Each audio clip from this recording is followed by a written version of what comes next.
नमस्कार दोस्तों, मैं हूं रजनीश कुमार और अभी हम बात करेंगे ब्रिक की। जो ब्रिक हम यूज़ करते हैं बिल्डिंग वर्क में, उनके बारे में। तो जो स्टैंडर्ड ब्रिक होती है उसका साइज़ होता है 19 सेंटीमीटर लंबा, 9 सेंटीमीटर चौड़ा और 9 सेंटीमीटर मोटा। तो जब हम इस पे मोर्टार चढ़ा देते हैं उसके बाद ये हो जाता है 20 सेंटीमीटर लंबा, 10 सेंटीमीटर चौड़ा और 10 सेंटीमीटर ऊंचा।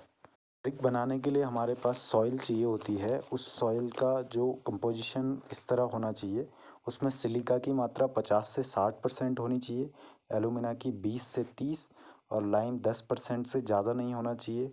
फेरिक या आयरन ऑक्साइड हो गया, जो फेरिक ऑक्साइड या आयरन ऑक्साइड, तो ये 7% से कम होना चाहिए और मैग्नीशिया 1% से कम और एल्कलीज जो होते हैं वो 10% से कम होने चाहिए। तो ये हमारे स्टैंडर्ड जो सॉइल चाहिए होती है ब्रिक के लिए, ये उसके लिए ज़रूरी ये मात्राएं हैं। सिलिका 50 से 60, एलुमिना 20 से 30, लाइम 10 से कम, फेरिक ऑक्साइड हो गया जो आपका 7% से कम, मैग्नीशिया 1% से कम और एल्कलीज हो गया आपका 10% से कम।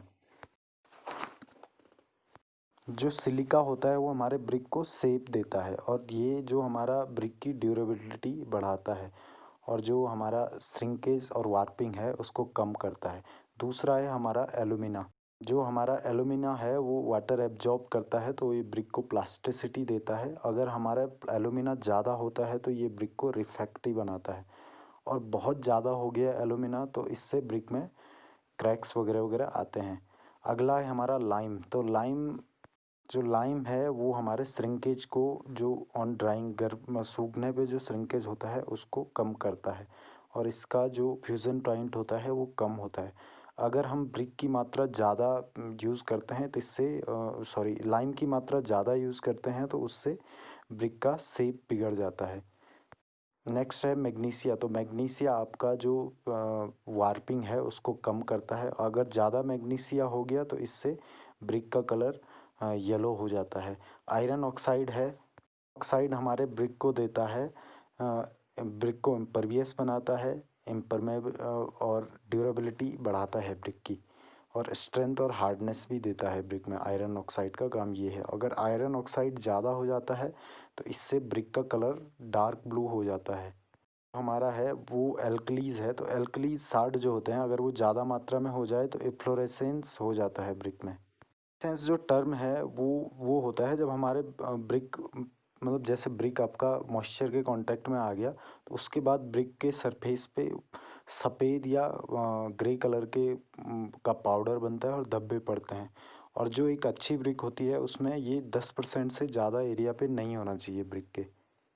नेक्स्ट है हमारा, जो हमारी फर्स्ट क्लास ब्रिक होती है उसका वाटर एब्जॉर्प्शन 20% से ज़्यादा नहीं होना चाहिए। जो हमारा फ्रॉग होता है, ईंट के ऊपर एक डिप्रेस्ड एरिया होता है जो एक कटा हुआ, जिसमें ब्रिक की कंपनी का नाम लिखा होता है, तो ये आपका प्रोवाइड किया जाता है 9 सेंटीमीटर से ऊंची ब्रिक पे। और दूसरा है, इसका जो फंक्शन होता है वो ये होता है, जो आपका ब्रिक है और जो मोर्टार है उसके बीच एक की पॉइंट की तरह काम करना, उन दोनों को जोड़ के रखना। जो हमारी फर्स्ट क्लास ब्रिक है वो ज़्यादा इम्पोर्टेंट कामों में यूज़ होती है, और जो हमारी सेकंड क्लास ब्रिक है वो होती है यूज जैसे सेंटरिंग और शटरिंग के लिए। सेंटरिंग आरसीसी स्ट्रक्चर में जब सेंटरिंग की आवश्यकता होती है तो वहाँ यूज़ होती है आपकी सेकंड क्लास ब्रिक। जो हमारा आईएस क्लासिफिकेशन है ब्रिक का, वो हमारा कंप्रेसिव स्ट्रेंथ पे और वाटर एब्जॉर्प्शन पे डिपेंड करता है, कि मतलब वाटर एब्जॉर्प्शन और कंप्रेसिव स्ट्रेंथ के हिसाब से ब्रिक्स को क्लासिफाई किया जाता है। नेक्स्ट है हमारा कि हमारी ब्रिक को किस टेम्परेचर पे बर्न कराया जाता है। तो ब्रिक को बर्न कराया जाता है 900 से 1200 डिग्री सेल्सियस पे।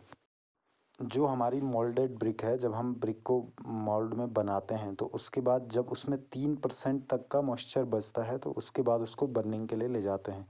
3% से ज़्यादा मॉइस्चर नहीं होना चाहिए उसमें। जो जब हम ब्रिक को सुखाने के लिए रखते हैं मोल्डिंग के बाद, तो उसमें जब बारिश की बूंदें गिरती हैं तो उससे जो उसमें छेद बनते हैं, गरम ब्रिक्स पे जब बारीक बारिश गिरती है तो उन छेद को चॉप्स कहते हैं।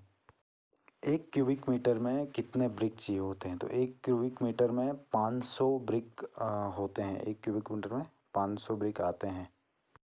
तो दोस्तों, नेक्स्ट में हम ब्रिक के बारे में कुछ और बातें करेंगे, जैसे उसके टेस्ट वगैरह वगैरह। तो देखते रहिए, सब्सक्राइब कीजिए। Thank you.